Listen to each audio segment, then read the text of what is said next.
Pemerintahan Umar bin Khattab muncul ijtihad baru. Pertama, dibentuknya syurtah, polisi. Pada masa Abu Bakar tak ada. Pada masa Umar, situlah ada kepolisian kota Madinah Al-Munawwarah. Pada masa Umar bin Khattab, tentara dikasih gaji bulanan, rawatib namanya. Sebelumnya tak ada. Sebelumnya kalau perang, habis perang baru dapat harta rampasan perang, ghanimah namanya. Tapi pada masa pemerintahan Umar digaji pokok. Perang tak perang, pokoknya dapat. Itu pada masa Umar bin Khattab.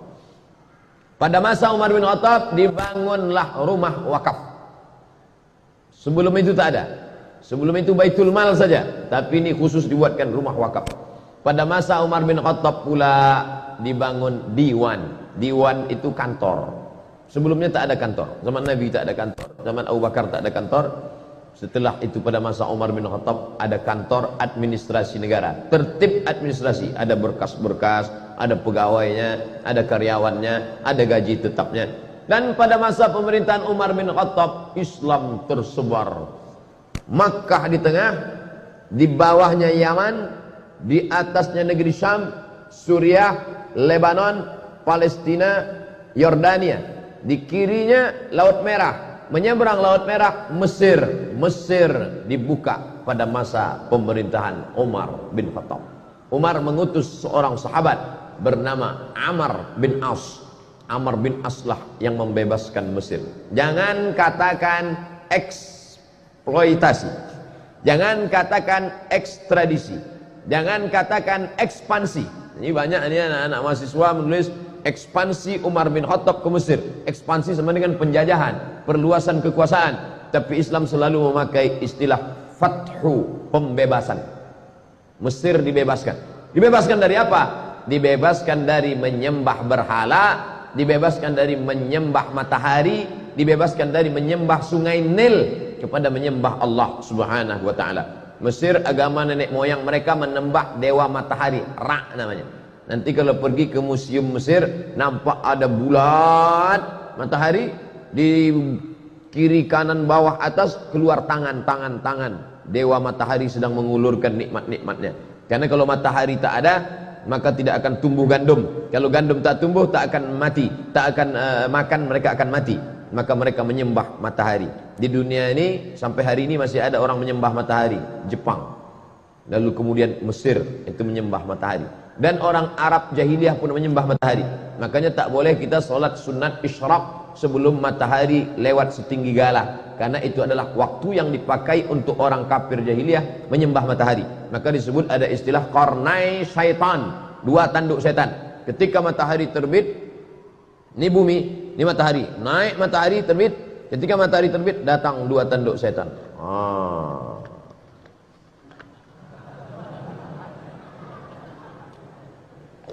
Alhamdulillah kita tak ada menyembah matahari lagi. Buya Hamka dulu pernah dipaksa untuk menyembah matahari. Ai, kata penjajah Jepang, tak mau Buya Hamka. Ini tentang menyembah matahari. Lalu kemudian masuklah Kristen ke Mesir, dan orang Mesir pun beragama Kristen Ortodok Koptik, tidak Katolik. Sedangkan Romawi Katolik. Mesir Koptik, beda mazhab. Maka Katolik menjajah Koptik. Begitu ceritanya. Orang Koptik Mesir ini merasa terjajah oleh Romawi yang Katolik. Datanglah Islam membebaskan mereka dari penjajahan. Bukunya ditulis oleh Syekh Muhammad Al-Ghazali, gurunya Syekh Yusuf Al-Qaradawi. Makanya Mesir itu masuk Islam tidak dengan perang. Kenapa? Karena mereka merasa dibebaskan oleh orang Islam. Ketika datang Inggris setelah zaman kemerdekaan, datang Inggris bertahan di Mesir. Kata mereka, kami Inggris di Mesir bukan mau menjajah Mesir, tapi karena ingin menjaga saudara-saudara kami yang Kristen Koptik ini. Naiklah paus Mesir. Mesir punya paus sendiri. Dia tak mau ikut paus Benedictus Franciscus yang menggantikan Benedictus, menggantikan paus Paulus. Begitu sanatnya ke atas. Yang sekarang ini Franciscus menggantikan Benedictus, menggantikan Paulus, sampailah ke atas. Kami di sini bukan menjajah Mesir, kata orang Inggris. Kami di sini bukan menjajah Mesir. Kami mau menjaga keamanan saudara-saudara kami supaya jangan sampai dibunuh oleh orang Islam yang teroris-teroris ini, katanya. Maka naik Paus Koptik ke atas mimbar Al-Azhar. Naik dia ke atas, apa kata dia? Kalau keberadaan Inggris di sini untuk menjaga kami yang Kristen Koptik, biarlah kami mati di tangan saudara kami yang Islam ini, karena kami dulu pun dibebaskan oleh mereka. Pidato itu dicatat dengan tinta emas.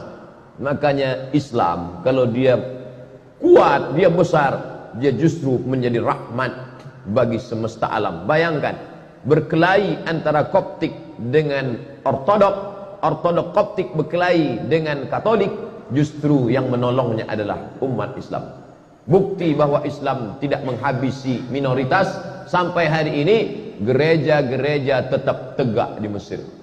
Gereja paling tua gereja Saint Catherine yang ada di bawah bukit Jabal Musa. Nabi Musa menerima wahyu naik ke atas, di bawah itu ada satu gereja, gereja Saint Catherine, Saint perempuan suci, Catherine. Dia ditekan oleh penjajahan, lari dia buatnya situ gereja, masih ada sampai sekarang.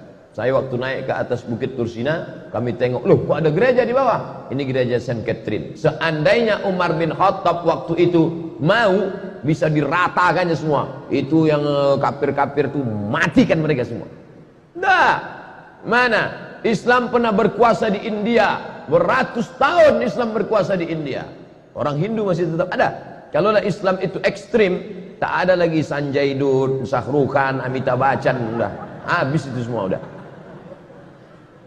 Islam berkuasa di Indonesia, bumi Melayu, kerajaan Siak Serindapura, Candi Muara Takus. Bukti. Jadi bagi orang-orang yang masih juga mengatakan kami takut kalau Islam dibangkit, nanti Islam akan membunuh kami. Islam, ente kemana aja selama ini?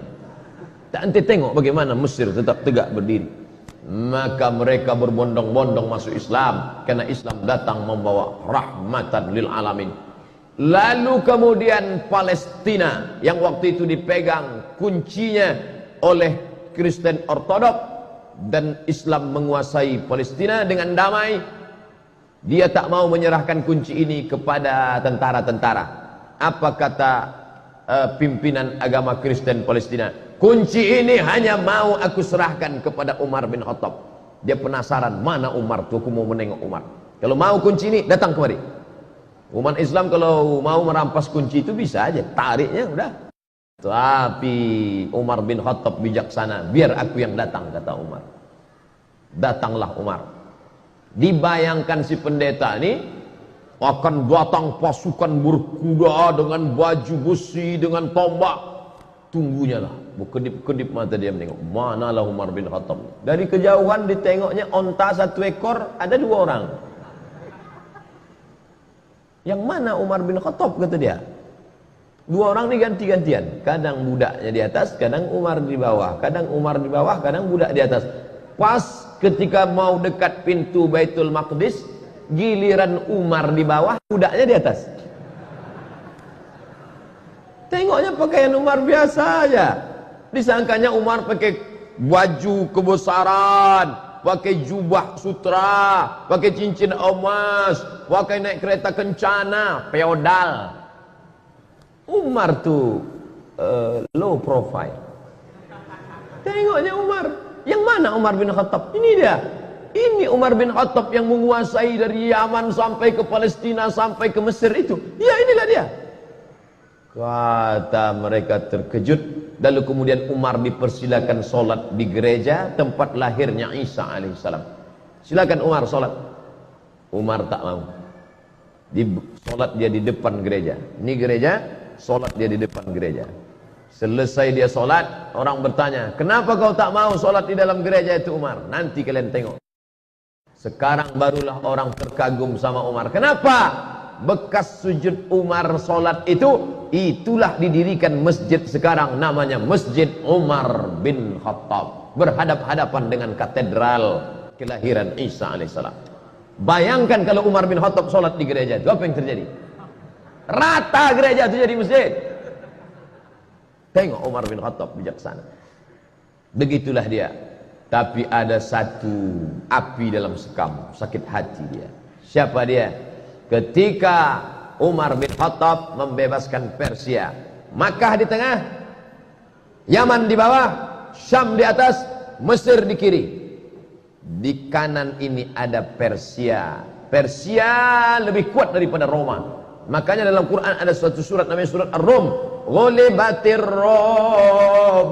Bangsa Romawi pernah kalah. Siapa yang mengalahkan Romawi? Persia. Persia paling hebat. Dan Persia dikalahkan oleh Umar bin Khattab. Jika Romawi dikalahkan Persia dan Persia dikalahkan Umar, maka Umar menguasai